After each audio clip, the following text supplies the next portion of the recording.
আজকে বানালাম কফি বুমবন। খুবই জনপ্রিয় একটি কফি বুমবন।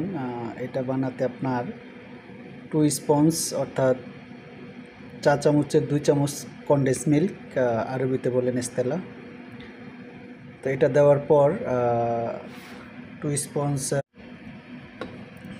আপনার দিতে হবে ডাবল শট এসপ্রেসো।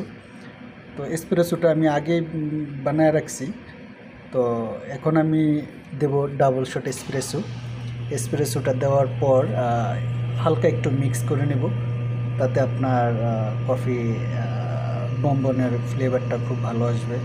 তো আমি ওই এসপ্রেসোটা ঢেলে দিলাম।